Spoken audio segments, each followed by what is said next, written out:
Ma famille m'a mis à la porte au beau milieu du dîner de Noël. Sans avertissement, sans dispute, juste ma sœur me regardant droit dans les yeux en disant « Nous avons tous décidé que tu devrais partir et ne jamais revenir. » Pendant une seconde, tout s'est figé autour de moi. Les guirlandes lumineuses, les rires, l'odeur de la dinde au marron. Et puis, j'ai souri. J'ai sorti une enveloppe de ma poche, je l'ai tenue en l'air pour qu'ils la voient tous, et j'ai dit « D'accord, alors. J'imagine que vous n'aurez plus besoin de ça. » Je l'ai déchiré net en deux. Leurs visages se sont décomposés avant même que le papier ne touche la nappe. Et quand ils ont réalisé ce que je venais de détruire, ils ont commencé à hurler comme si j'avais mis le feu à la maison. Avant de partager mon histoire, je veux savoir que vous êtes là avec moi. Dites juste « j'écoute » dans les commentaires ou dites-moi d'où vous regardez. J'aime savoir jusqu'où mon histoire voyage. Parfois, même la plus petite connexion peut donner l'impression d'être entendue. Merci. Et maintenant, voici mon histoire. Et si mon récit touche quelque chose en vous, même un tout petit peu, pensez à vous abonner. Cela signifie plus que vous ne le pensez pour quelqu'un qui a passé des années à se sentir ignoré. Je m'appelle Adrien Duval, et voici comment les gens qui m'ont élevé ont décidé que j'étais jetable jusqu'au moment où ils ont réalisé ce qu'ils avaient vraiment perdu. J'avais 30 ans, j'étais ingénieur du son freelance et j'avais passé la majeure partie de ma vie adulte à dériver entre des contrats précaires et des appartements minuscules. Et pourtant, je me suis retrouvé de retour chez mes parents à Saint-Germain-en-Laye après le décès de Marine Lemaire.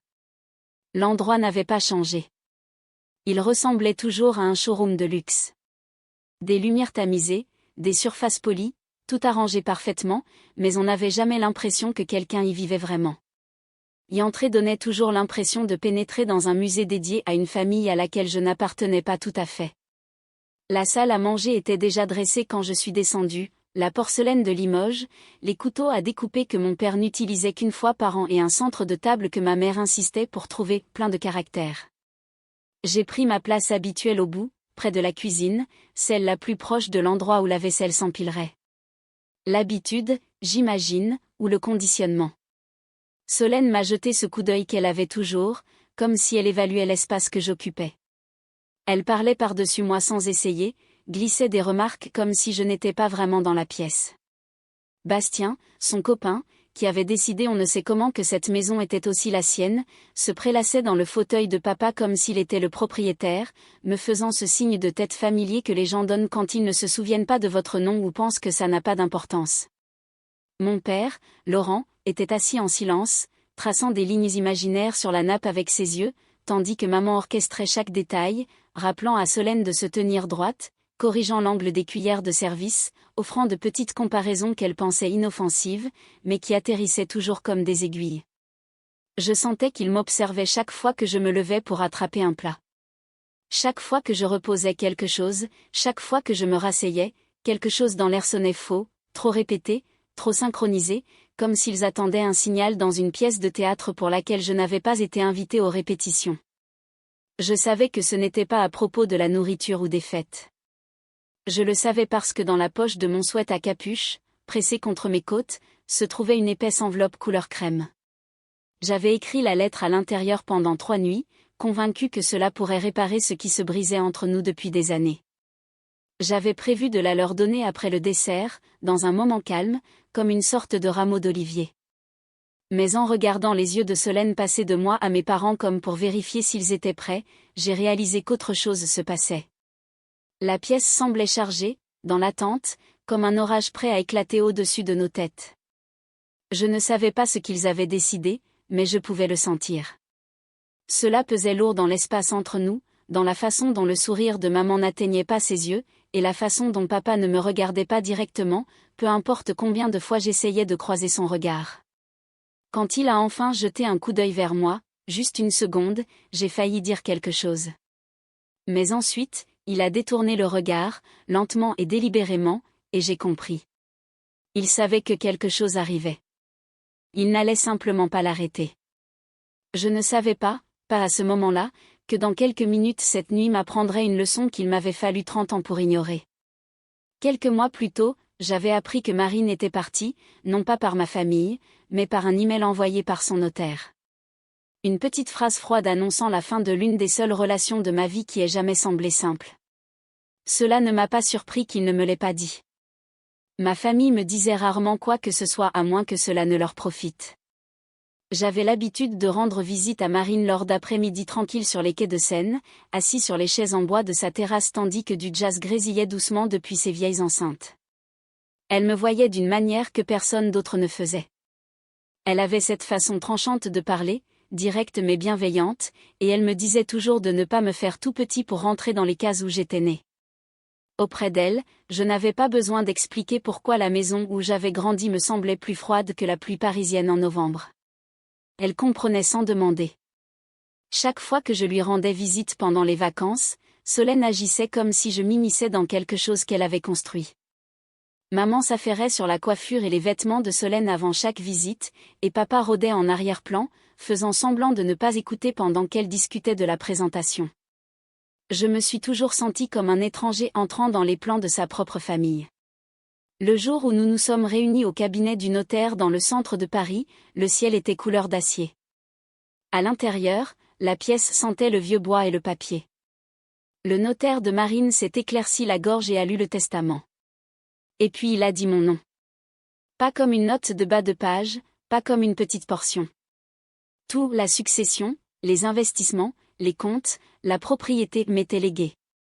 Maman n'a pas scié. Solène a bondi sur ses pieds, la couleur quittant son visage. Bastien a émis un son à mi-chemin entre un rire et un halètement et a marmonné quelque chose sur l'équité. Papa s'est tourné vers la fenêtre comme s'il avait besoin d'air, mais je ne me sentais pas triomphant. Je me sentais sonné, non préparé.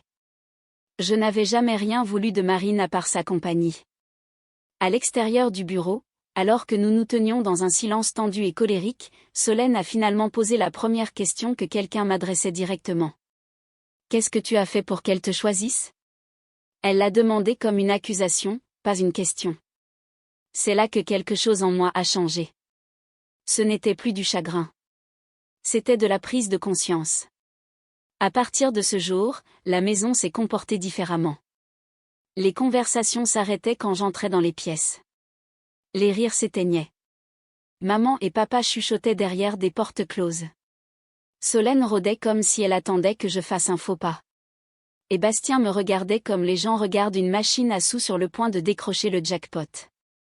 Tout le monde agissait poliment, mais l'air était dense d'attente non dite. Je ne savais pas alors que l'héritage n'était pas le problème. C'était l'étincelle. La famille Duval était assise autour d'un tas de bois sec depuis des années. Ils attendaient juste que quelqu'un craque l'allumette. Et plus tard ce soir-là, sans m'en rendre compte, je marcherais droit dans le feu.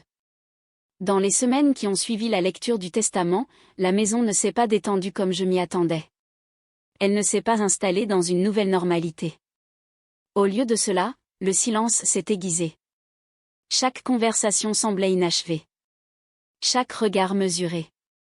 C'était le genre de calme qui n'apaise pas, mais qui avertit. Solène a commencé à poser des questions pointues. Des questions qu'elle n'avait jamais pris la peine de poser avant. À quoi ressemblait le solde de mon compte, quel conseiller financier je comptais engager, si je comprenais comment fonctionnaient les portefeuilles d'investissement. Elle parlait comme si elle était inquiète, mais le timing la trahissait. Maman a suivi avec sa propre version de la pression. Elle a commencé à s'inscrire à des abonnements au spa, à des services de traiteur pour les fêtes et à des services d'organisation de maison, laissant les factures soigneusement pliées sur le comptoir de la cuisine. Chaque fois, elle tapotait le papier et disait quelque chose de doux, comme « La famille n'a pas besoin de diviser les choses si strictement, Adrien ». Papa n'était pas aussi direct, mais sa méthode était d'une certaine manière plus lourde. Il me coinçait dans le couloir et disait des choses comme « Ta mère a été stressée. Tu ne veux pas l'inquiéter davantage, n'est-ce pas ?» La culpabilité dans son ton ne ressemblait pas à de l'inquiétude. Cela ressemblait à de la manipulation déguisée en soin. Puis il y avait Bastien, qui m'a approché avec confiance un après-midi, comme s'il avait répété son discours devant un miroir. Il m'a dit que le sous-sol ferait une salle de sport parfaite et l'a dit si nonchalamment qu'il m'a fallu un moment pour réaliser qu'il voulait dire utiliser mon héritage pour le rénover. Il avait même une maquette sur son téléphone de la façon dont il envisageait l'espace. Je n'ai dit ni oui ni non. J'ai juste hoché la tête et je suis partie. Mais même cela donnait l'impression de lui en donner trop. Un soir, j'ai laissé mon ordinateur portable ouvert un instant pendant que j'allais chercher quelque chose dans la buanderie. Quand je suis revenue, l'écran était incliné légèrement différemment. Il y avait des traces de doigts sur le pavé tactile qui n'étaient pas les miennes. Mon onglet email était ouvert ainsi qu'une notification bancaire sur laquelle je n'avais pas cliqué. Ce n'était pas difficile de comprendre ce qui s'était passé. Quelqu'un, peut-être plus d'une personne, avait vérifié mes messages, mes relevés, mes conversations privées. Ma vie ne m'appartenait plus. À ce moment-là, j'ai cessé de me sentir partie d'une famille. Je me sentais comme une ressource autour de laquelle tout le monde tournait, un puits qu'ils avaient l'intention de vider. Je ne savais pas quoi faire de cette réalisation. Je ne savais pas comment les affronter sans tout déchirer. Alors, à la place, j'ai essayé de m'accrocher au peu d'espoir qu'il me restait. Je me suis assis dans la petite chambre au bout du couloir, celle avec une fenêtre étroite donnant sur les arbres sombres derrière notre maison, et j'ai commencé à écrire. La lettre n'était pas facile. Je réécrivais des phrases encore et encore, essayant de trouver le juste équilibre entre honnêteté et générosité. Je ne voulais pas qu'ils pensent que j'essayais d'acheter leur affection, mais je ne voulais pas non plus que les choses s'effondrent complètement. Pendant 3 nuits, j'ai écrit, ne m'arrêtant que lorsque mes yeux brûlaient ou que mes mains étaient percluses de crampes. Au final, je divisais la majeure partie de l'héritage entre eux. Je m'en laissais assez pour être autonome, mais pas assez pour que quiconque se sente menacé. C'était un compromis, une offre de paix, une façon de prouver que je n'étais pas l'ennemi qu'ils s'étaient convaincus que j'étais. Quand j'ai finalement signé mon nom au bas de la page, il y a eu un doux élan de fierté silencieuse en moi. J'avais fait quelque chose de bien, quelque chose qui pourrait sauver quelle que soit la version de famille qu'il nous restait.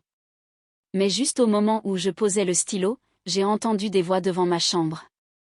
Des rires légers, puis la voix de Solène disant qu'elle ne pensait pas qu'ils auraient besoin de moi encore longtemps une fois que tout serait réglé.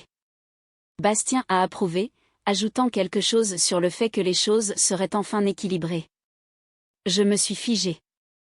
Les mots n'étaient pas forts, mais ils étaient clairs. Ma tentative de paix était prise pour une capitulation. J'ai glissé la lettre dans une enveloppe couleur crème, je l'ai scellée soigneusement et je l'ai fourrée dans la poche de mon sweat comme si je protégeais le dernier petit morceau de moi-même. Je voulais encore croire que ce geste pourrait changer les choses. Je voulais encore croire qu'il tenait assez à moi pour faire un pas vers moi. Je ne savais pas alors que cette lettre, cette chose dans laquelle je m'étais versée, serait la première chose que je détruirais quand je comprendrais enfin la vérité. Quand je suis descendue le soir de Noël, quelque chose dans l'air semblait faux. La maison était trop calme, trop immobile, comme si quelqu'un avait appuyé sur pause sur tout sauf l'attention. La table était pleine d'indes rôties, purée maison, sauce aux érelles, mais la vue de tout cela semblait creuse. Tout le monde se tenait un peu plus droit, un peu plus raide, leurs yeux passant de l'un à l'autre comme s'ils attendaient que quelqu'un parle en premier. C'est Solène qui a brisé le silence. Elle s'est tournée vers moi avec un sourire qui n'atteignait pas ses yeux, et a posé des questions sur l'héritage, comme si nous discutions de la météo ou des bouchons sur le périph'. J'ai gardé mes réponses courtes. Je ne voulais pas me battre.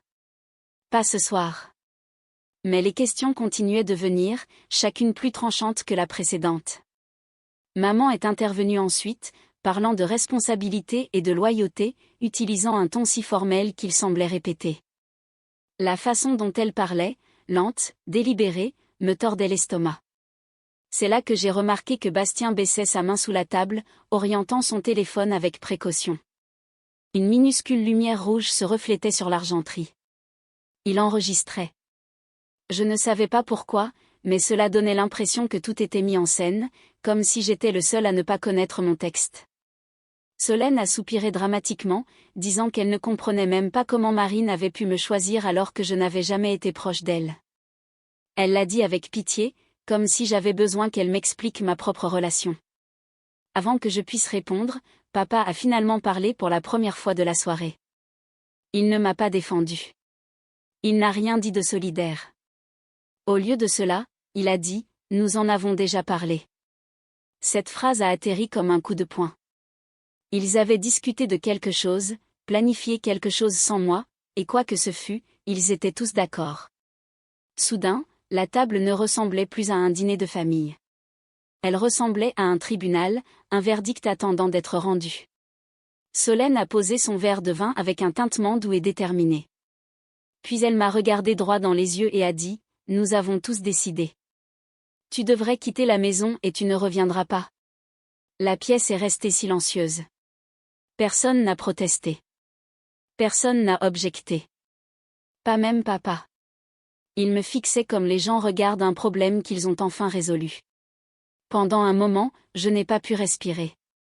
Puis ma main est allée à ma poche, effleurant l'enveloppe que j'avais gardée près de moi pendant 3 nuits. La lettre qui était censée tout arranger. Même alors, même après tout ça, une partie de moi voulait croire que c'était juste un terrible malentendu, que si je leur montrais ce que j'avais écrit, ils me verraient différemment. Je me suis levée lentement, sentant tous leurs yeux se verrouiller sur moi avec anticipation. J'ai plongé la main dans mon sweat, sorti l'enveloppe et je l'ai tenue en l'air. Leurs visages se sont adoucis. L'espoir a vacillé dans leurs yeux. Ils se sont penchés. Ils pensaient que j'étais sur le point de leur donner exactement ce qu'ils voulaient. Je les ai regardés, ma famille, et j'ai levé l'enveloppe plus haut. Si c'est le cas, ai-je dit doucement, j'imagine qu'aucun de vous n'a besoin de ça. Je ne l'ai pas ouverte. Je n'ai pas expliqué. Je l'ai simplement tenue fermement et j'ai laissé le poids du moment s'installer dans la pièce.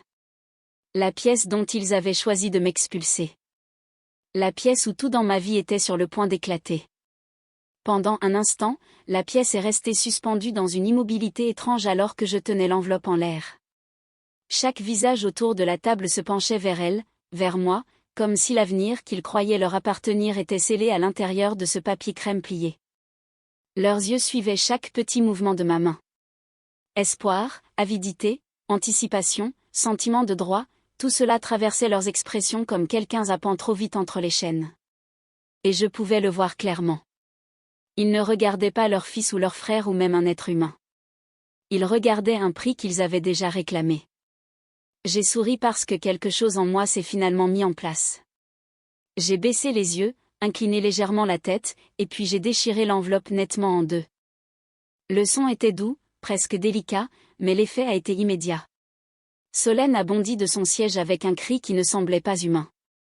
Ses mains tremblaient, son visage s'est tordu comme si j'avais pris quelque chose qu'elle tenait déjà. Bastien s'est jeté en avant, attrapant les morceaux alors qu'ils voletaient sur la table. Il essayait de les redresser pour lire des mots qui n'avaient plus d'importance. Sa panique rendait tout douloureusement clair. Maman a chuchoté, « Qu'est-ce que tu viens de faire ?» Sa voix crépitait de choc, mais pas du bon genre. Elle n'était pas blessée à l'idée de me perdre. Elle était blessée à l'idée de perdre l'accès. Papa s'est levé de sa chaise pour la première fois de la soirée, et pendant une fraction de seconde, j'ai cru qu'il pourrait intervenir. Au lieu de cela, il a marché vers la porte de la cuisine et l'a fermée doucement comme s'il ne voulait pas que les voisins entendent la réaction de la famille s'effondrer. Leurs voix ont éclaté derrière moi alors que je me tournais et marchais vers les escaliers. Les disputes se chevauchaient, des doigts étaient pointés, des chaises raclaient le sol. Je les entendais se demander ce qui était écrit dans la lettre, sans demander une seule fois pourquoi je l'avais écrite ou ce qui m'avait poussé à la déchirer. Dans ma chambre, je n'ai pas fait mes bagages soigneusement. J'ai fourré des vêtements dans mon sac à dos sans me soucier de l'ordre. Quelque chose en moi avait changé, et pour la première fois de ma vie, je savais que je pouvais quitter cette maison sans attendre que quelqu'un me dise que j'en avais le droit. Alors que je fermais mon sac, j'ai entendu la voix de ma mère en bas, basse et urgente au téléphone, disant que le plan tombait à l'eau. Je me suis figée et j'ai écouté. Du papier froissé. Quelqu'un faisait les 100 pas. Quelqu'un d'autre jurait à voix basse. Quand je suis retournée dans le couloir, j'ai aperçu Solène dans le reflet de la fenêtre sombre, ses épaules tremblant alors qu'elle pleurait. Mais les mots qui sortaient de sa bouche ne concernaient pas le fait de me perdre. Elle pleurait sur ce qu'elle pensait mériter, ce qu'elle croyait qu'on lui avait volé, rien sur moi. J'ai jeté le sac à dos sur mon épaule et j'ai descendu les escaliers alors que la dispute devenait plus frénétique. Aucun d'eux ne m'a regardé comme une personne quittant la maison. Ils me regardaient comme un actif défaillant qui leur glissait entre les doigts. Quand j'ai atteint la porte d'entrée et que je l'ai ouverte, l'air froid s'est engouffré comme une bouée de sauvetage. C'est là que ma mère m'a appelé, sa voix se brisant. Adrien. C'était juste un moment de colère. On peut en parler. Je n'ai pas répondu. Je n'en avais pas besoin. Je suis sortie et j'ai fermé la porte derrière moi avec une facilité que je ne me connaissais pas. Je ne me suis pas retournée. J'ai juste marché dans la rue sombre de l'hiver, respirant un air qui ne leur appartenait pas. Je ne savais pas ce qui m'attendait au-delà de ce porche. Mais je savais avec certitude que quoi que ce fût, cela devait être mieux que l'endroit que je venais de quitter. Derrière moi, ce n'était plus la maison, juste des murs et des meubles remplis de gens qui m'avaient déjà voté hors de leur vie bien avant de le dire à voix haute. L'air dehors était brutalement froid, le genre qui mord les poumons et laisse votre souffle en nuage blanc devant vous. Mais pour la première fois cette nuit-là, le froid semblait propre, net, honnête. J'avais fait la moitié du chemin dans l'allée avant que la porte d'entrée ne s'ouvre à nouveau si fort qu'elle a heurté le mur. Des pas ont claqué contre le béton, rapides et inégaux. Solène a couru vers moi, pieds nus, les bras enroulés autour d'elle-même alors que le froid traversait sa tenue légère. Elle a attrapé mon poignet, sa voix tremblant alors qu'elle disait « Tu as mal compris. Tu n'es pas obligé de partir comme ça. » Son ton était petit, prudent, presque suppliant, mais en dessous, j'entendais autre chose. La peur. Pas de me perdre. De perdre ce qu'elle pensait que je lui devais. J'ai dégagé ma main de son emprise et je lui ai dit la vérité. Je ne partais pas parce que je voulais les punir. Je partais parce qu'il m'avait dit de partir. Elle est restée silencieuse un moment, puis s'est effondrée en sanglots soudains et frustrés. Tu ne peux pas juste partir avec tout. Tu ne peux pas emporter l'avenir de cette famille avec toi. Avant que je puisse répondre, Bastien est apparu à la porte, criant dans la nuit. Tu n'as pas le droit de tout garder. Tu ne peux pas décider sans nous. Sa voix craquait de cette façon dont les gens sonnent quand ils ne se battent pas pour des principes, mais pour un gain personnel. Je me suis retournée pour leur faire face. Ils étaient tous massés à l'entrée maintenant. Maman sortant en chaussons. Papa rôdant derrière elle, tendu et immobile. Je leur ai dit clairement que c'était eux qui m'avaient dit de dégager, que je faisais enfin ce qu'ils voulaient. Maman a essayé d'arrondir les angles, prétendant que c'était la colère, le stress du moment qui les dépassait. Elle a dit que nous pouvions discuter des choses rationnellement. Papa est sorti alors, pas vers moi, mais vers eux, se tenant juste légèrement derrière maman, assez près pour montrer où il se tenait. Sa posture en disait plus que ses mots ne l'avaient jamais fait. Quand il a finalement parlé, c'était seulement pour dire « Nous étions tous d'accord ». Ça devait être dit. Je leur ai posé une simple question. Si je n'avais pas déchiré cette enveloppe, m'auriez-vous quand même dit de partir ? Silence. Un silence froid et lourd. C'était la réponse. Bastien a descendu les marches, réduisant la distance entre nous et a baissé la voix comme s'il émettait une menace déguisée en conseil. Il m'a dit que toute la famille élargie me poursuivrait si je ne faisais pas ce qu'il fallait. Il a dit qu'il ne tolérerait pas le manque de respect. C'est là que tout en moi s'est mis en place avec une clarté parfaite. Il ne voulait pas que je revienne. Il voulait ce que j'avais essayé de leur donner dans cette lettre. Il voulait les parts que j'avais écrites de ma propre écriture. Il voulait l'accès, pas la relation. Je me suis détournée d'eux et j'ai continué à marcher. Ils m'ont appelé, des voix superposant des accusations, des supplications, des rappels imprégnés de culpabilité sur les obligations familiales. Je n'ai pas ralenti, pas une seule fois. Au bout de la rue, mon téléphone vibrait sans relâche de notifications. Texto après texto de cousins, d'oncles, de gens qui ne m'avaient pas parlé depuis des années, mais qui se sentaient maintenant en droit de me dire quel genre de personne j'étais. Puis est venu un message d'un numéro inconnu, juste une phrase. Une phrase que j'ai lue 2 fois parce qu'elle a déplacé quelque chose au fond de moi. Ils ont planifié ça bien avant la lecture du testament. Fais attention à qui tu fais confiance. J'ai fixé les mots, le froid piquant mon visage, me demandant qui en savait assez pour me prévenir, mais pas assez pour signer son nom. Je ne savais pas si le message était une menace ou une bouée de sauvetage. Cette nuit-là, j'ai marché jusqu'à chez Antoine. La seule personne dont je savais qu'elle n'exigerait pas d'explication ou de faveur. Il a ouvert la porte sans poser de questions, a jeté un coup d'œil à mon visage et m'a dit que le canapé était à moi. Alors que j'étais allongée là, essayant de m'endormir, entourée par le calme d'un foyer qui ne me jugeait pas, j'ai réalisé à quel point tout était loin d'être fini. La vraie confrontation n'avait même pas encore commencé. Ce qui s'était passé au dîner de Noël n'était que l'étincelle. Le feu arrivait encore. 3 jours après Noël, les messages n'avaient toujours pas cessé. Des appels manqués, de longs paragraphes de parents à qui je parlais à peine. Des rappels trempés de culpabilité sur le devoir familial, des accusations selon lesquelles j'avais brisé l'unité du nom du Val. Ils disaient tous la même chose dans des polices différentes: répare ça. Répare ce qu'ils croyaient que j'avais ruiné. Je suis restée chez Antoine, et bien que son appartement fût calme et chaud, mon esprit semblait engourdi. Je n'étais plus en colère, juste épuisée d'une manière qui pesait lourd dans mes os. Dehors, Paris continuait d'être battu par une pluie forte et régulière, le genre de pluie qui brouille les lampadaires et lave le monde en couleurs floues. On aurait dit que toute la ville retenait son souffle. Un soir, Antoine est sorti faire des courses, me laissant seule. Je rangeais le salon quand j'ai entendu un coup doux à la porte. Trop doux pour un étranger, trop hésitant pour un voisin. Quand j'ai ouvert, ma mère se tenait là sous la pluie. Pas de parapluie, les cheveux trempés, les yeux vifs et désespérés à la fois. Elle n'a même pas demandé à entrer. Elle m'a juste regardé et a dit: tu ne peux pas transformer ça en quelque chose de permanent. Tu ne peux pas faire une erreur que tu ne pourras pas défaire. Il n'y avait pas d'excuse dans sa voix, aucune reconnaissance de ce qu'ils avaient fait. J'ai gardé mes distances, m'appuyant sur le cadre de la porte, et j'ai demandé pourquoi elle était là.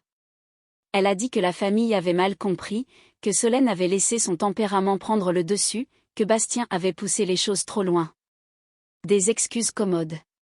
Quand je lui ai rappelé qu'elle avait accepté sans hésitation que je doive partir, elle n'a pas répondu. Elle a changé de sujet à la place, ses yeux se plissant légèrement. Dis-moi ce qu'il y avait dans cette enveloppe, a-t-elle dit. C'était soudain si clair. Elle n'était pas là pour se réconcilier.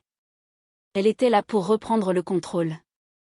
Elle a continué sur les parents qui appelaient sans arrêt, sur les rumeurs qui se répandaient, sur la fragilité de la réputation des Duval et comment j'avais besoin de les aider à la sauver. Il voulait une photo, une déclaration, une performance qui disait que nous étions toujours une famille unie. Je suis sortie sur le petit palier, la pluie brumisant mon visage, et elle a suivi. Puis j'ai plongé la main dans la poche de ma veste et j'ai sorti quelque chose que je n'avais montré à personne, la vraie lettre que Marine m'avait écrite avant de mourir. Je ne l'ai pas donnée à ma mère. Je l'ai dépliée lentement, laissant le papier respirer dans l'air froid, et j'ai commencé à la lire à haute voix. L'écriture de Marine était élégante, régulière, et chaque mot frappait plus fort que le précédent.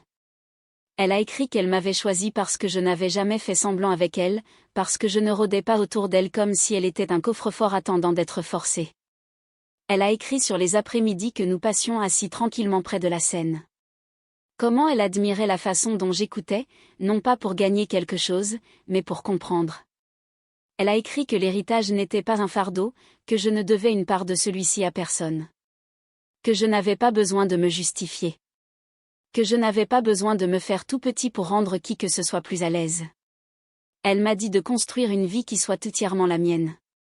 Quand j'ai atteint la dernière ligne, j'ai levé les yeux. L'expression de ma mère avait changé. Pas de la colère, quelque chose de plus froid, la peur. Parce qu'elle comprenait exactement ce que cette lettre signifiait, elle détruisait le récit qu'elle avait déjà partagé avec les proches. Cette idée que j'avais manipulée, trompée ou induit Marine en erreur, cela exposait la vérité qu'elle ne voulait que personne ne voie. Je lui ai dit clairement qu'il ne s'était jamais soucié de moi, seulement de ce qu'il pensait mériter. Elle a essayé de dire qu'elle m'aimait une fois, qu'elle m'avait toujours aimé, mais ensuite sa voix affaiblit, et elle a admis les choses qu'elle n'avait jamais dites à voix haute. Je ne pouvais pas supporter l'idée que Solène est moins. La pluie continuait de tomber, mais tout en moi est devenu silencieux. Je lui ai dit que j'avais entendu les conversations devant ma chambre la nuit où j'ai écrit la lettre, la façon dont il prévoyait de me gérer une fois l'argent réglé. Sa bouche s'est serrée. Elle n'avait plus de défense. J'ai plié la lettre de Marine, soigneusement, je l'ai remise dans ma veste, et je lui ai dit calmement que je ne retournerai jamais dans cette maison. Elle m'a appelé alors que je rentrais, la voix tremblante, disant que Solène s'effondrait, et que je ne pouvais pas laisser la famille se briser comme ça. Je me suis retournée et je lui ai dit la vérité. La famille s'est brisée il y a longtemps. Je suis juste le dernier à l'avoir remarqué. Et même si toute la vérité était enfin au grand jour, je ne me sentais pas plus léger. Je me sentais juste arrivé au bout. Le lendemain matin, Paris était enveloppé d'un brouillard si épais que l'horizon avait presque disparu. Je me suis réveillée sur le canapé d'Antoine avec l'étrange sensation d'avoir traversé quelque chose d'irréversible. Pas une victoire, pas un soulagement, juste une porte se refermant derrière moi par laquelle je ne pouvais pas revenir même si je le voulais. Je suis resté assis là une longue minute à écouter le bourdonnement lointain de la circulation, pensant à la lettre de Marine. Le véritable héritage n'était pas l'argent. C'était le fait qu'elle m'avait vu clairement quand personne d'autre n'avait jamais pris la peine de le faire. Vers midi, j'ai vérifié mon téléphone. D'autres messages de parents, mais le ton avait changé. La rumeur s'était répandue. Solène avait raconté sa propre version de l'histoire, me peignant comme celui qui avait coupé les ponts par avidité. Je n'ai pas répondu, et mon silence les frustrait plus que n'importe quelle explication. Après des années à devoir me justifier, il semblait étrangement libérateur de ne tout simplement pas engager le combat. Plus tard cette semaine-là, j'ai visité un petit appartement près du canal Saint-Martin.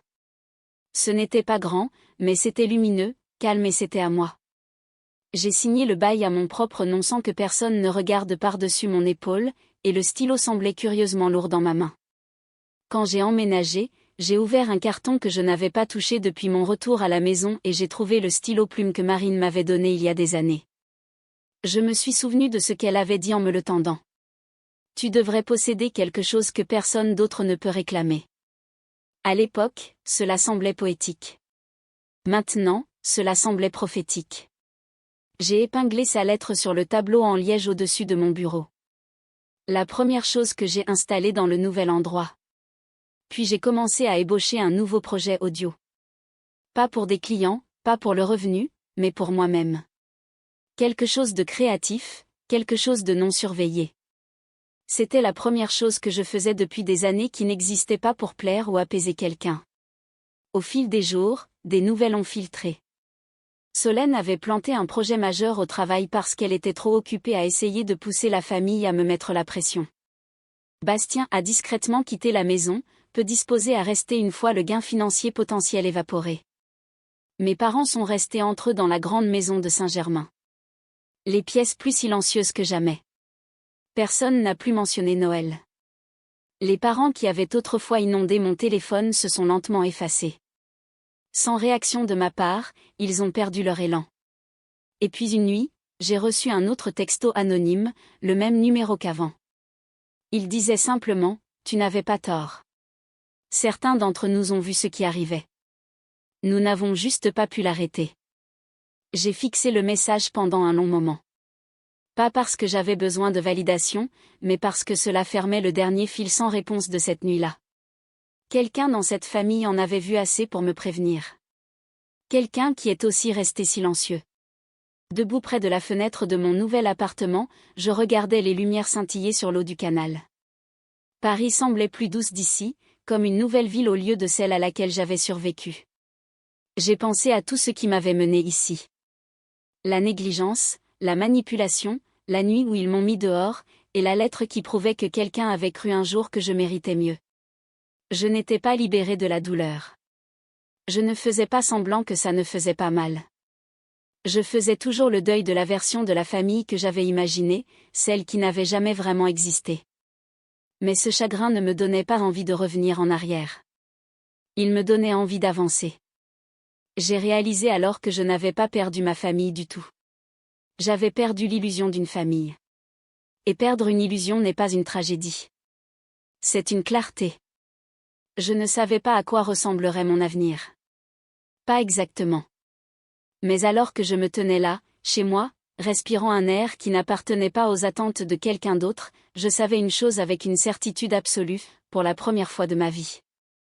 Chaque pas que je ferais à partir de maintenant serait le mien, et le mien seul. Quand je repense à tout, à chaque mot prononcé autour de cette table de dîner, à chaque silence qui coupait plus profondément que les cris, il devient douloureusement clair que parfois le point de rupture n'est pas un moment de faiblesse. Parfois, c'est le premier moment de vérité. Pendant des années, j'ai essayé de me faire tout petit pour entrer dans une famille qui ne voyait que ce qu'elle voulait que je sois. J'ai essayé de gagner un amour qui aurait dû être inconditionnel. J'ai essayé de porter des attentes qui n'étaient jamais les miennes à tenir. Mais partir m'a montré quelque chose que je ne savais pas avoir besoin d'apprendre. Vous n'êtes pas obligé de rester là où vous êtes seulement toléré. Vous ne devez pas votre vie à des gens qui ne vous valorisent que lorsque vous êtes utile. Et parfois, la chose la plus difficile que vous puissiez faire, la chose qui donne l'impression de vous arracher une partie de vous-même, est la chose qui vous libère enfin. Je pensais que la famille était quelque chose de fixe, quelque chose dans lequel on essaie et auquel on était enchaîné pour toujours. Mais la vérité est à la fois plus douce et plus dure. La famille est simplement l'endroit où vous êtes vu, où l'on vous permet de grandir, où vous n'avez pas à vous excuser d'exister. Et si les gens qui vous ont élevé ne peuvent pas vous donner cela, alors vous avez le droit de le trouver ailleurs. Vous avez le droit de le construire à partir de zéro.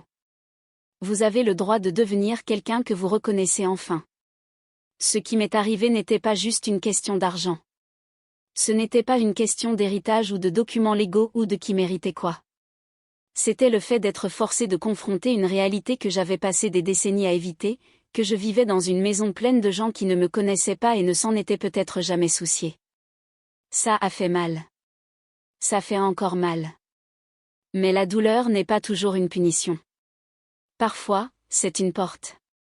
Et la franchir est le début du devenir de qui vous étiez censé être. S'il y a quelque chose que j'espère que mon histoire vous laisse, c'est ceci: vous n'avez pas à justifier votre valeur. Ni à la famille, ni à personne. Votre valeur ne vient pas de ce que vous pouvez donner, de ce que vous pouvez réparer ou de ce que vous pouvez sacrifier. Elle vient du fait d'être humain, imparfait, en croissance, en apprentissage, trébuchant, et méritant un amour qui existe sans condition. Et si vous n'avez pas encore trouvé ce genre d'amour, n'abandonnez pas. Parfois, il attend de l'autre côté d'une porte que vous avez peur de fermer. Et avant de terminer ceci, je veux vous dire quelque chose, à vous, la personne qui regarde ou écoute en ce moment. Je sais que des histoires comme celle-ci résonnent différemment selon où vous en êtes dans votre propre vie. Peut-être que vous gérez une famille compliquée. Peut-être que vous portez une culpabilité qui n'est pas la vôtre. Peut-être que vous vous tenez à votre propre seuil en vous demandant si vous devez rester ou partir. Quoi que ce soit, j'espère que vous savez que vous n'êtes pas seul dans ce sentiment. J'espère que vous savez que vos limites ne vous rendent pas égoïste. Elles vous rendent entier. Et si vous êtes arrivé jusqu'ici avec moi, pourriez-vous laisser un « j'écoute » dans les commentaires ou me dire d'où vous regardez? Cela signifie plus que vous ne le réalisez. Savoir que quelqu'un est là, quelqu'un qui est resté pour entendre la fin, me rappelle que la connexion ne vient pas toujours du sang. Parfois, elle vient de moments comme celui-ci, d'étrangers qui comprennent des parties de votre histoire sans jamais vous rencontrer. Si mon histoire a touché quelque chose en vous, même une petite partie, je vous serais reconnaissant de vous abonner à la chaîne. Pas pour les chiffres, pas pour une sorte de statut, mais parce que cet espace est devenu un endroit où des histoires comme la mienne peuvent enfin respirer. Un endroit où la douleur peut se transformer en clarté. Et où les gens qui ont été rejetés, ignorés ou mis de côté peuvent se sentir vus pour une fois. Je reconstruis ma vie maintenant, un jour à la fois. Et si vous choisissez de rester connecté, peut-être marcherez-vous avec moi à travers les prochains chapitres aussi. Parce que la guérison n'est pas une ligne droite. C'est un voyage. Et parfois, avoir quelqu'un là, même à distance, fait toute la différence. Merci d'avoir écouté, vraiment. Et où que vous soyez ce soir, j'espère que vous vous choisirez vous-même.